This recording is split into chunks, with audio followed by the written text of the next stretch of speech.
Hi everyone, Happy New Year and welcome back to my channel. Today's discussion will be on self-worth. And this particular topic is very heavy on my heart because when you see people making decisions out of low self-worth or low self-esteem, you can literally see the consequences of those decisions. And we all know that when you make decisions out of a place of pain or hurt, it never ends well. And so I really hope that today's discussion will just give you something to think about and something to reevaluate as we enter into this new year. So let's get right into it. The first question I want to ask is, what have you placed your worth in? Have you placed your worth in your job, your career, your degrees, your accomplishments, in a relationship, in material possessions, in your looks? What have you placed your worth in? Right? Because there are people who've placed their worth in their jobs, their careers, right? And they will do anything to achieve their goal. It doesn't matter whose toes they step on. It doesn't matter who they offend along the way. As long as they achieve their objective, nothing else matters, because that's where they get their sense of worth from. And so once they reach their goal, they feel like they've accomplished a purpose. There are also others who place their worth in a relationship.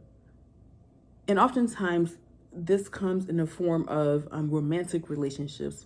Some of you are with somebody, you're holding somebody's child hostage. They want to break up with you. In fact, they have broken up with you when you are still holding on. Because if there's no relationship, then what do you have? That's where you've placed your worth.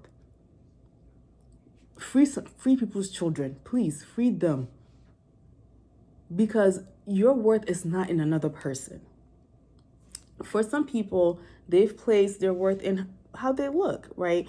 God has blessed some people with physical beauty, and so they've learned how to master that. That everything is centered around their appearance. Everything they achieve is centered around their appearance because that's where they feel their sense of worth. And then there's some people who have placed their worth in their material possessions, right?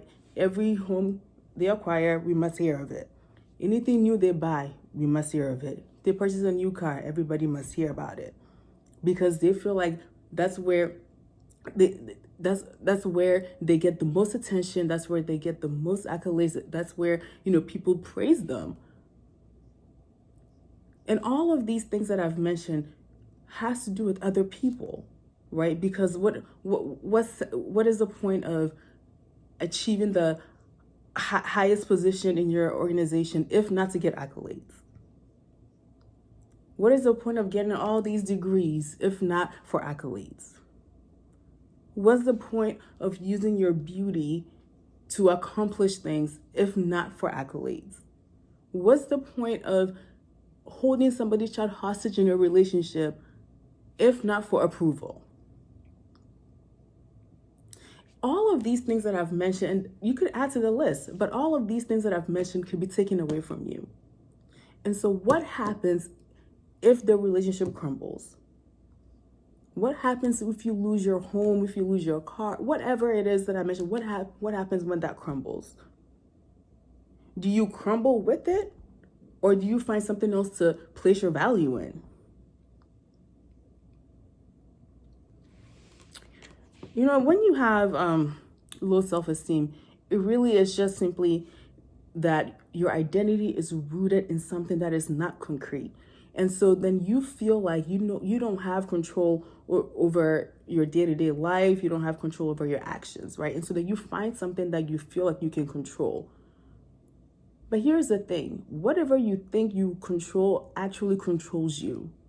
Because if you don't feel like you mean something, if you don't feel like you're worth something, and you need that thing to place a sense of worth on yourself, it controls you. And so whatever right now you think that you have in your hand, that you have complete power and authority over, think again. Do you really control that thing, or does that thing control you? And when you have no sense of worth, because here's the thing, after all of these things crumble, right? Because they can. Then where do you find yourself? What kind of questions will you then be asking yourself? Because if these things are not in place, then who are you? What is your value to other people? Do you even bring value to those that are in your life?